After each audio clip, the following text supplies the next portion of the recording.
Chers téléspectateurs, bienvenue sur Africa 24 pour ce nouveau numéro de décryptage.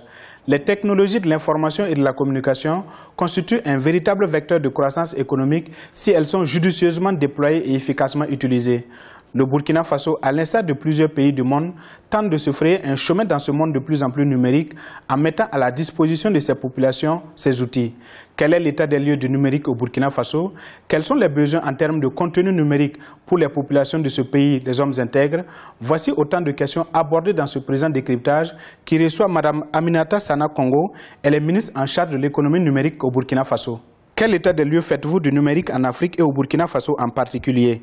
Je peux dire qu'actuellement au Burkina Faso, le développement de l'économie numérique fait partie du plan d'action du président du Faso. Et actuellement, nous pouvons dire que ça avance à grands pas parce que tout récemment, nous avons eu à lancer la fibre optique depuis Ouagadougou jusqu'à la frontière du Ghana et sur 307 km. Les travaux ont déjà commencé et nous attendons le gros projet dénommé Backbone National qui va couvrir tout le pays et quelques pays de la sous-région sur 5443 km. Qui dit développement du numérique dit infrastructure numérique. Qu'en est-il de ces infrastructures numériques en Afrique et au Burkina Faso? Je reconnais que le Burkina Faso est en retard pour le déploiement parce que les infrastructures dans le numérique coûtent extrêmement cher et le Burkina Faso a 3 opérateurs de téléphonie mobile qui attendent aussi que l'État puisse déployer ces infrastructures et ces opérateurs aussi pourront profiter de ça pour servir leurs clients au niveau de toute la région du pays. Les contenus numériques proposés à l'Afrique sont-ils adaptés au continent ou alors l'Afrique devrait se doter de contenus propres à elle? Je pense que le contenu numérique proposé est adapté à tous les pays que ce soit, mais il serait aussi intéressant que chaque pays s'approprie de ses contenus pour l'adapter à sa région.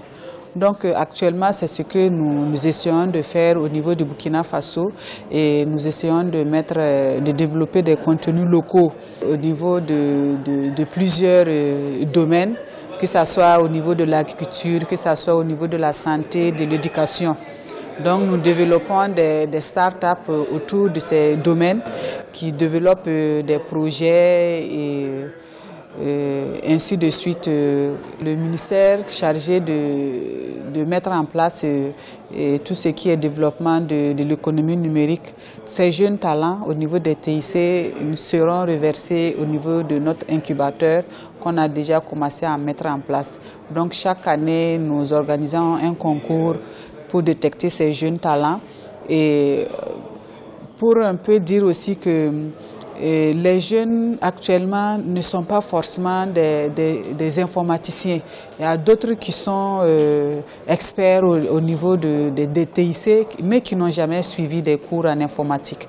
Donc ces jeunes qui ont des projets, on essaie de les mettre soit par groupe ou seuls, et qui vont développer ces différents projets et on arrive à les suivre. Comment expliquez-vous le retard numérique en Afrique et quels sont les besoins immédiats du continent dans ce secteur?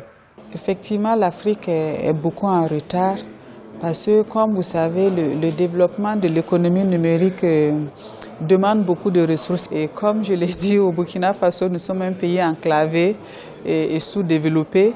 Donc, il faut mettre beaucoup de moyens pour pouvoir développer l'économie numérique, tout ce qui est connexion Internet, tout ce qui est bande passante.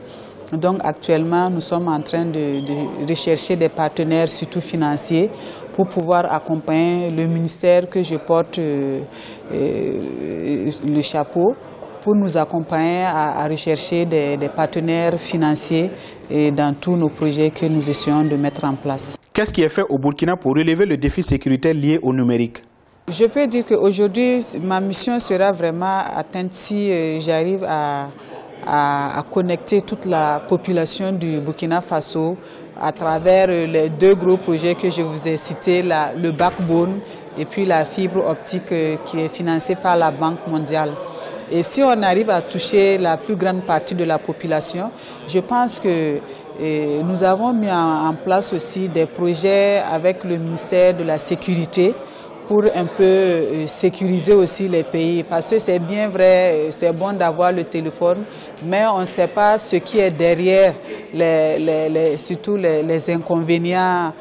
Donc il y a des sensibilisations que nous essayons de mener pour un peu apporter ces informations au niveau de la population.